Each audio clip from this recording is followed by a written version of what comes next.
Welcome to Coffee, Calm and Connection Bite Size, where we deliver key takeaways from our full interviews on current topics from mental health experts. I wonder if we could start just with you giving your sort of a background intro to who you are and how you define yourself. Okay, well, morning, Sarah, and thank you very much for having me. Pleasure. So, a bit of background.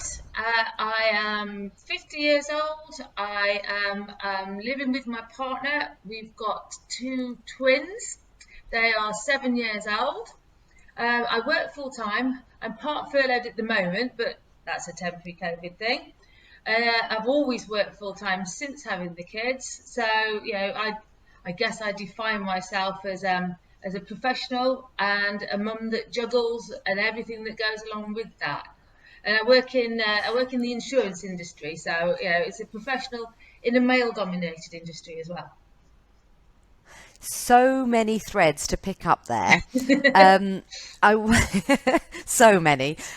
What you and I have had a really interesting, well, many interesting conversations actually. I love our conversations, but recently we've had a conversation around something that is I feel quite passionate about, and I understand you do too. So I'd love to get your take on it. So we live in a world now where I would say that there is a much more even split of day-to-day responsibilities. We don't live in a world generally where the female brings up the children, the male is the breadwinner, and it's a lot more split. And for my personal circumstances, I've got 3 kids, and my husband is phenomenal, and he absolutely does 50% of child-orientated stuff. He does all of the cooking because I can't cook, but he's also the breadwinner. So it's interesting dynamic. And one of the things that I wonder is how that dynamic has changed sort of the juggling act of a woman. So I wonder if you can give us your thoughts on it, because I've got so many thoughts. Oh, it's hard to know where to start. Okay, and I'll come on to the current situation with COVID and homeschooling and furlough separately, because that in itself is a whole different conversation. But I think if I talk about normal life, I went back to work after 10 months of maternity leave, and 10 months was enough. And I had no desire to work part-time or be a full-time mum. I was looking forward to getting back to work. I've always enjoyed my job.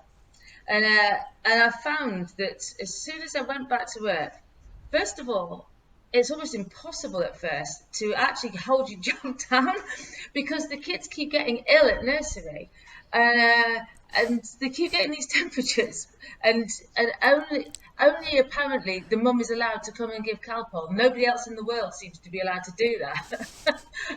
And so, and my job was at the time on the road, so I was travelling around the UK. I'd be in Ipswich, and I'd get a phone call from nursery saying, "You need to come and give them Calpol or take them home." I'd be thinking, "How am I going to do this?" And it seems. I think it's still quite a blatantly sexist world. It always seems to be the mum that gets the call. I always used to have to sit in any meeting with my phone on and apologise and say, "I'm so sorry. If the nursery calls, I am going to have to take that." And I know full well that my partner, he's an account exec in the insurance industry. He wouldn't be doing that in his meetings, you know. And the men just don't have that pressure. It seems to always fall to the mum, you know. And I actually found the first couple of years very stressful because of that.